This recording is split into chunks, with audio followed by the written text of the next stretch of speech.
America ने immediate एक warning जारी की है जो फिलहाल की बड़ी सुर्खी है।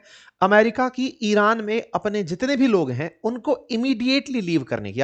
ट्रंप का बयान आता है कि अगर वार्ता सफल नहीं होती तो हम सीधा हमला करेंगे।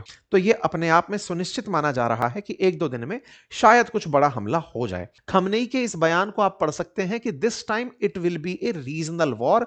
जो भी है, कुल मिलाकर के ये नौसैनिक जहाज जब से यहां पर पहुंचा है पूरी स्थितियां बदल चुकी हैं।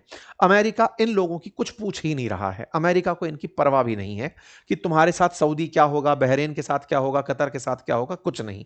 और ऐसे में अमेरिका ने ओमान को पकड़ा है। अमेरिका के जहाजों को अगर आप देखें तो अब्राहम लिंकन जो है वो 3 डेस्ट्रॉयर्स के बेड़े के साथ इंडियन ओशन में खड़ा है, पाकिस्तान के जस्ट सामने। 2 डेस्ट्रॉयर गल्फ ऑफ ओमान में खड़े हुए हैं। ऐसे ही 3 कॉम्बैट शिप पर्शियन गल्फ में खड़े हुए हैं। और यहां पर इजराइल का पड़ोसी देश जो जॉर्डन है, जो कभी इस तरह से माना जाता था कि फिलिस्तीन के जो लोग भाग कर आएंगे, गाजा पट्टी के लोग, उनको यहां पर संरक्षण देगा, हालांकि बहुत सारे पैलेस्टीनियंस यहां रहते हैं। यहां पर इन्होंने 12 हवाई जहाज खड़े कर रखे हैं। मतलब इजराइल तो इनकी अपनी जगह है ही, जॉर्डन भी अब तैनात है। अब आप पूछेंगे जॉर्डन को डर नहीं लगता क्या ईरान का? तो असल में ईरान का डर इन पड़ोसी देशों को ज्यादा है। जॉर्डन तक अगर कोई मिसाइल उड़कर ईरान की तरफ से जाएगी तो इनकी सबसे फास्टेस्ट मिसाइल अगर जॉर्डन को वार करने जाएगी तो कम से कम 7 मिनट लगेगा उसे पहुंचने में।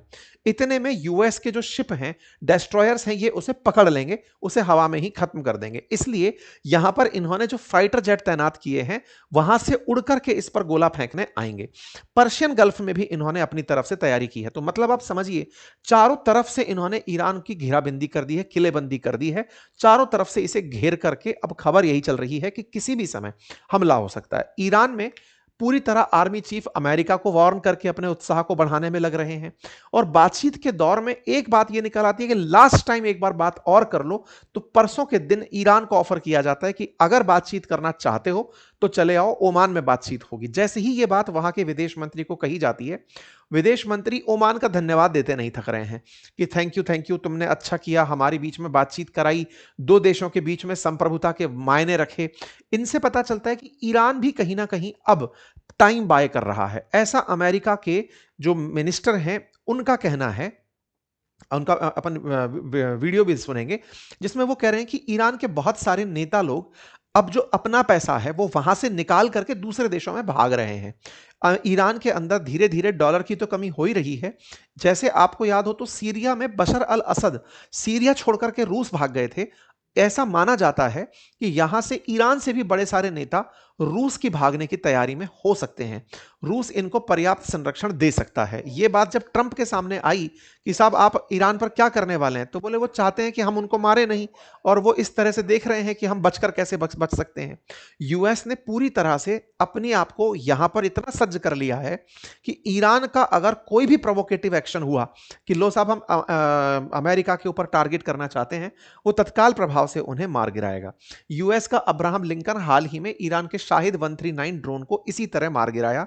ईरान ने अपनी तरफ से कहा कि हम तो एक रेगुलर फ्लाइट पर थे, हमको तो केवल अपने जो इंटरनेशनल वाटर्स हैं वहां तक ड्रोन उड़ाना था। अमेरिका ने कहा तुम हमारी निगरानी करने के लिए ड्रोन भेजे थे, हमने इसलिए मार दिया। तो अमेरिका पूरी तरह फ्रंट फुट पर खेल रहा है। यह इनका अब्राहम लिंकन है जिसके ऊपर इस तरह से फाइटर जेट बिल्कुल माला बना करके खड़े हुए हैं। जबरदस्त तरीके से यह क्लेम किया जा रहा है कि ईरान के सर्विलांस को भी अब अमेरिका ने बैन कर दिया है। वो चाह करके भी अमेरिका के टोह नहीं ले पाएगा। इस तरह की स्थिति लगातार चलती आ रही है। खैर जो भी है, फिलहाल के लिए एक तरफ वार्ता कतर की जगह पर ओमान के अंदर चल रही है, क्योंकि कतर को इजराइल ने जब से टारगेट किया है तब से अमेरिका की नजर में कतर की मीटिंग सूझ नहीं रही है। कतर हालांकि यह मानता है कि ईरान के मसले पर फिर से सारी दुनिया के देशों को बुलाया जाए और बैठा करके बातचीत की जाए कि ईरान के साथ क्या करना है। लेकिन फिलहाल इस वार्ता में अभी इन दो देशों की तो जिक्र है। कुछ मीडिया चैनल्स रिपोर्ट कर रहे हैं कि इनमें भी दो चार और देश भी अपने विदेश मंत्री भेज सकते हैं ओमान में, लेकिन अभी तक कोई भी जानकारी नहीं है। ये ईरान के विदेश मंत्री हैं, ओमान पहुंच चुके हैं और यहां पर बातचीत के लिए इन्हें धन्यवाद दे रहे हैं कि भाई तुमने हमारे साथ में ये जो किया अच्छा किया, हमारी बातचीत करवाओ। लेकिन उधर से व्हाइट हाउस बराबर बयान दे रहा है कि अगर बातचीत नाकामयाब होती है तो हम ताकत का इस्तेमाल करेंगे। बाकायदा यूएस का जो सेंट्रल कमांड है वो ये जो हवाई जहाजों को रखने वाला अब्राहम लिंकन इनका जो नेवल जहाज है उस पर हो रही तैयारियों को शो करते हुए बता रहे हैं। इसी बीच में अमेरिका के जो ट्रेजरी सेक्रेटरी स्कॉट बेसेंट हैं, इनका कहना है कि हमने ईरान को पूरी तरह कंगाल कर दिया है। हमने उसके ऊपर इतनी प्रेशर टैक्टिक्स अपनाई कि अब वो अपना कोई भी ना तो सामान बेच पा रहा है और ना ही उसके पास में अब विदेशी मुद्रा बची है।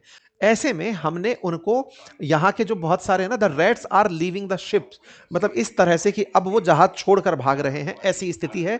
We have seen Iranian leaders wiring money out of country like crazy. पागलों की तरह वो अब अपना पैसा निकाल निकाल कर भाग रहे हैं। अमेरिका अगर ये बात बयान में बोल रहा है, अपनी सदन के अंदर बोल रहा है, तो इसके मायने होंगे। कुल मिलाकर के ईरान भी जानता है कि अमेरिका के सामने वो टिक नहीं पाएगा। लेकिन मुसीबत टिकने की नहीं है, मुसीबत इन पूरे देशों में आई अस्थिरता की है। अमेरिका चाहता है कि वो कुछ ऐसी स्ट्रेटजी अपनाए कि जैसे उन्होंने मादुरो को उठाया और वेनेजुएला में कोई नुकसान नहीं हुआ, ऐसे यहां पर खमनेई को उठाकर सत्ता परिवर्तन करा दे। लेकिन खमनेई की सुरक्षा बहुत चाक चौबंद है और वो जिस तरह की सुरक्षा के साथ चलते हैं, अमेरिका के तमाम प्रयास उन्हें शायद अभी तक पकड़ने में कामयाब नहीं हुए हैं। यही कारण है कि कोलेटरल डैमेज की चिंता अमेरिका को जरूर हो सकती है। अमेरिका बहुत दूर बैठा है, वहां इनकी कोई मिसाइल जाकर नहीं पहुंचेगी। साथ ही साथ में नुकसान अगर इजराइल का हो तो इजराइल पूरी तैयारी के साथ युद्ध में हमेशा तैयार रहता है। एक सबसे जरूरी बात और वो ये कि एक छोटा सा कार्य जो हम अक्सर आपसे रिक्वेस्ट करते हैं वो है चैनल को सब्सक्राइब करने का। मेरे प्यारे साथियों, जहां आप मुझे सुन रहे हैं उसके नीचे एक सब्सक्राइब का बटन दिया हुआ है, जिसे दबाने में कोई खर्च नहीं आता। आपका समय लगता है 2 सेकंड का, लेकिन आपकी ये 2 सेकंड की कीमत हमारे लिए हौसला बनती है। अगर आप इस छोटे से काम को करते हुए आगे बढ़ें तो ये हमारे लिए बहुत ही सकारात्मक रहेगा, हमारे हौसले को बढ़ाएगा, हम आप तक और अच्छा काम लेकर पहुंचेंगे ये और सुनिश्चित करेगा। आइए आगे बढ़ते हैं। खैर, फिलहाल के लिए ईरान को लेकर के मिडिल ईस्ट देशों का एक वीडियो गजब वायरल हो रहा है कि ईरान की हरकतों से मिडिल ईस्ट कंट्रीज में कुछ इस तरह का डर है। आप लोग क्या मानते हैं? अपनी राय जरूर कमेंट बॉक्स में दीजिएगा। ईरान ने अपनी तरफ से हाल ही में, मतलब जब ये सारी बातें चल रही थी, एक खौरम शहर नाम की इनकी एक मिसाइल है, उसका परीक्षण किया है। यह परीक्षण 1500 किलोग्राम वारहेड ले जाने वाली मिसाइल का है, जो 2000 किलोमीटर की रेंज तक जाकर मार कर सकती है। ईरान के द्वारा ऐसे समय पर अपना शक्ति परीक्षण अपने लोगों के अंदर आत्मबल और विश्वास बढ़ाने वाला है और अमेरिका के सामने यह बताने वाला कि आप गलती मत करना, हम आपके कई ठिकानों को टारगेट कर सकते हैं। खैर, अल्टीमेटली ईरान अमेरिका अगर युद्ध की स्थिति में जाएंगे तो दुनिया के व्यापार पर और बाजार पर गहरा असर पड़ेगा। साथियों, 28 जनवरी के दिन मैंने आपको यह सेशन बताया था कि जल्द हो सकता है ईरान पर बड़ा अमेरिकी हमला। 28 जनवरी से आप 6 फरवरी के बीच में हैं। पिछले 7 दिन में क्या घटित हुआ और अब क्या स्थिति है, मैं आपके सामने वो रख देता हूं। तो इसके बाद लोगों के दिमाग में एकदम पैनिक आ जाता है और सीधा सीधा यह बयान दिखाता है कि अमेरिका एक तरफ वार्ता में है और दूसरी तरफ युद्ध की पूरी तैयारी में है। ये चूंकि कई दिन से प्लान है, क्योंकि वेनेजुएला भी लगभग 2 से 3 महीने खा गया था हमला होने से पहले पहले। ऐसे में 2 से 3 महीने तो पता नहीं लगेंगे या नहीं लगेंगे, लेकिन 7-7 दिन निकलते चले जा रहे हैं। फिलहाल के लिए कल का भी आपको एक इनकी यूएस की जो वर्चुअल एम्बेसी ईरान की है उसका एक मैसेज आप देखें। उसमें बकायदा इन लोगों ने यह तक बताया कि कौन से बॉर्डर खुले हैं। आर्मेनिया का लैंड बॉर्डर खुला है, वहां से निकल सकते हैं। टर्किश लैंड बॉर्डर खुला है, तुर्कमेनिस्तान का लैंड बॉर्डर खुला है, अजरबैजान का खुला है, आप वहां से निकल जाएं। लेकिन कहां से ना निकलें? अफगानिस्तान, इराक और पाकिस्तान से होकर ना निकलें। पाकिस्तान तो इनका अपना सगा है, इसको इन्होंने पाल रखा है, लेकिन अपने लोगों से कह रखा है कि वहां से मत निकलना। यह ईरान का बॉर्डर है, पानी से तो निकल नहीं सकते क्योंकि पानी में तो सब तरफ से पाबंदियां हैं। इधर तुर्कमेनिस्तान है, इधर की तरफ अजरबैजान, ईरान, टर्की, इराक से मत निकलना, अफगानिस्तान से मत निकलना, पाकिस्तान से मत निकलना। बाकी सभी जगहों से होकर के लैंड बॉर्डर से आप देश को क्रॉस कर सकते हैं। इस पूरी कहानी में ईरान पर हमला होगा, यह अब ईरानियंस भी जानने लगे हैं। ऐसे में ईरान ने भी अपनी तरफ से सारा शक्ति परीक्षण शुरू कर दिया है। मिसाइलें सारी तैनात कर ली हैं, ड्रोन्स की परीक्षण चल रहे हैं। बकायदा ड्रोन चक्कर काट काट करके पर्शियन गल्फ के ऊपर से तैर तैर कर अमेरिकी जहाजों की लोकेशन ले रहे हैं।